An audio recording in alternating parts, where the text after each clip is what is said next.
Hi, Doggywatch here. So today we're gonna review a movie called Panor. This is an Art of the Devil prequel. It's a movie about torture and then black magic. So this movie tells the origins of Panor, the main teacher in that Art of the Devil movie. The second one. The first one is basically the different franchise. After I saw this movie, I really think that it kind of messes up with the timeline of the original movie a bit. Some parts it retcons something like what you saw in like Bumblebee in the Transformers franchise. And it might trouble some people who are fans of the original. If you're looking for torture scenes, it will still be there, but it would not be as satisfying as the original movie.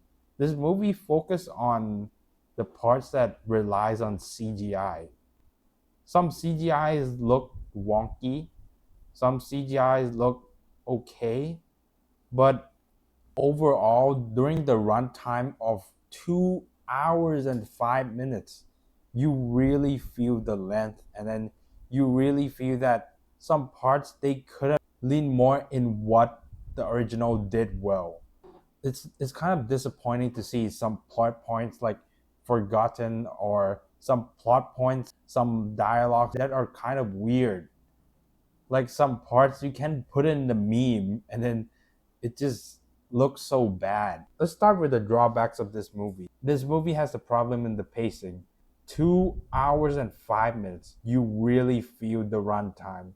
The characters are built well, the storylines are decent, but some storylines is just useless. You don't really care about it that much. You only care about the main character, and then that's it. To not give any spoilers, they want to do a sequel, and then they want to fix the franchise. They want to fix what the original movie has retconned a bit, because spoilers for the original movie, the main character in this movie died in that movie. So it's hard to go from the ending of the original movie.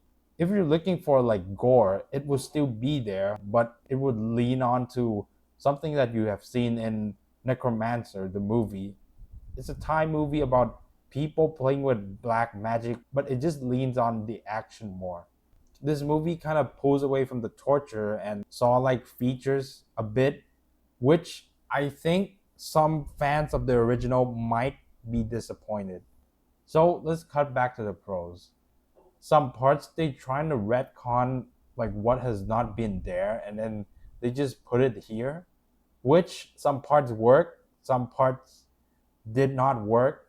Some gore in this movie, it just reminds you of Aliens from Ridley Scott. I don't know why, but you felt like you are watching Aliens. Like without spoilers, some scene it just looks like a chest burster scene. They're just like taking inspirations from it. And then the actress in this movie, which is Chirp Rang, I really think that she put in a really good performance that is a little different from the original.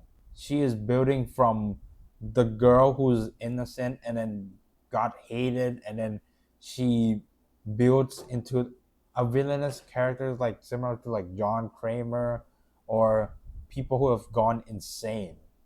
But some parts, some actors, I really think that they kind of took this movie down a bit. And then some parts of this movie, it kind of works for this era now, because we're not going back to the era where the gore is that much for Thai movies anymore. If you don't compare it to the original, I think this might be a solid movie, but I just think that it's kind of too long. So if I put this movie into an equation, it would be Panor is equals to Art of the Devil plus Aliens plus Necromancer. So to sum up all, I really think that this movie is a solid movie. It might have some things that retcon from the original, but it has a decent style and then decent direction from the director. But with the runtime, I really think that this movie kind of drags too much. you really feel the runtime of 2 hours and 5 minutes. So this movie has one post-credit scene as well, so don't forget to watch that. I have heard that they are making a sequel to this movie as well, so I don't know why they need to do that, but we'll see what they're gonna tell in their story. Art of the Devil prequel, Panor, coming soon to cinemas internationally. So don't forget to like and subscribe Doggywatch channel.